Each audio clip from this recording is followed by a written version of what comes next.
Shaun? Huh? Yes, I'm Shaun. Shaun. I've been looking for you for so long. Who are you? Shaun, it's me. I'm your dad. Father, what's going on? What's happening? Shaun, are you okay? You're not hurt, are you? What's going on? Father? Father! Shaun, open the door. I don't know you. Go away. Father! Father, help me! There's someone here, help me! Who is Father? Where is he? Father? Father, help me! He's trying to take me! Father? Father, help me! Shaun. S923, recall code Cirrus. Fascinating, but disappointing. The child's responses were not at all what I anticipated. He's a prototype, you understand. We're only just now beginning to explore the effects of extreme emotional stimuli. Please try and keep an open mind. I recognize that you are emotional, and that your journey here has been fraught with challenges. Let's start anew. I am Father. Welcome to the Institute. Father? That's your name? Your title? Father is my unofficial title. It's what I've come to mean to the people of the Institute, just as you mean to your son, to Shaun. God. All we're missing are the teacups and the white rabbit. Ah, levity. Excellent. A sure sign that you adapt quickly to stressful environments. But I need you to realize that this situation is far more complicated than you could have imagined. You have traveled very far, and suffered a great deal to find your son. Well, your tenacity and dedication have been rewarded. It's good to finally meet you, after all this time. It's me. I am Shaun. I am your son. How is that even possible? I know this is a lot to take in. In the vault, you had no concept of the passage of time. You were released from your pod and went searching for the son you'd lost. But then you learned that your son was no longer an infant, but a 10-year-old boy. You believed that 10 years had passed. Is it really so hard to accept that it was not 10, but 60 years? That is the reality, and here I am, raised by the Institute, and now its leader. They stole you. Kidnapped you. Wasn't right. Right, wrong, irrelevant. It was necessary. The Institute believed humanity's future depended on it. At that time, the year 2227, the Institute had made great strides in synth production. But it was never enough. Scientific curiosity and the goal of perfection drove them ever onward. What they wanted was the perfect machine. So they followed the best example thus far. The human being.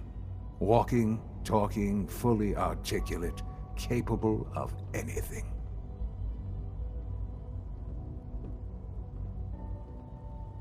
Human synths? Really? Human-like synths. A great distinction. The Institute endeavored to create synthetic organics. The most logical starting point, of course, was human DNA. Plenty of that was available, of course. But it had all become corrupted. In this wasteland, radiation affected everyone. Even in their attempts to shield themselves from the world above, members of the Institute had been exposed. Another source was necessary. But then the Institute found me after discovering records from Vault 111. An infant, frozen in time, protected from the radiation-induced mutations that had crept into every other human cell in the Commonwealth. I was exactly what they needed. And so it was my DNA that became the basis of the synthetic organics used to create every human-like synth you see today. I am their father. Through science, we are family. The synths, me, and you. And you've been down here the whole time? I have. Yes. I know you must have questions. Please. Anything I can do to help you understand. Your mother. She never got to see you grow up? Yes. What happened to her was... I've gone over the records of the incident, of course. It seems her death was an unfortunate bit of collateral damage. Collateral damage? Is that all she was to you? What would you have me say? The world is a dangerous place? Although I think maybe it always was. It's just a bit more honest about it now. For many years, I never questioned who my parents were. I accepted my situation, and that was that. With old age comes regret. And asking what if more often. But what matters now is that you and I have a chance to begin again.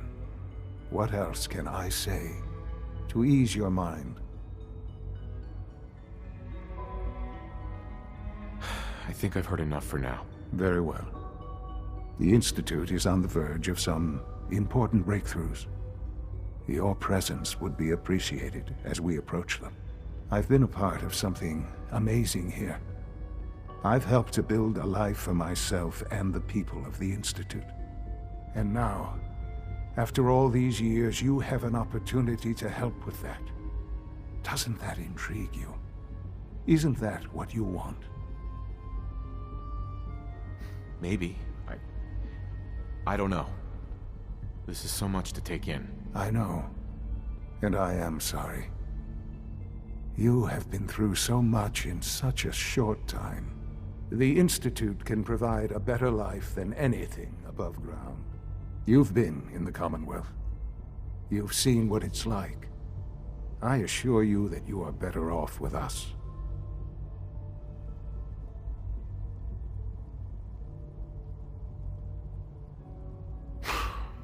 I don't know what to do. I realize that. It's why I'm trying to help you. I hope that you can see that rationally. The Institute is the only thing left in the world that is worth being part of. I simply ask that you give the Institute, me, a chance. A chance to show you what I've been telling you. We really do have humanity's best interest at heart. Will you take that chance? All right. Thank you.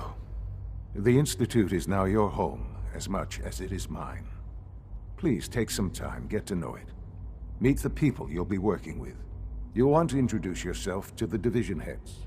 Dr. Fillmore in Facilities, Dr. Ayo in SRB, Dr. Holdren in Bioscience, and finally Dr. Lee in Advanced Systems. They've all been notified of your arrival, of course.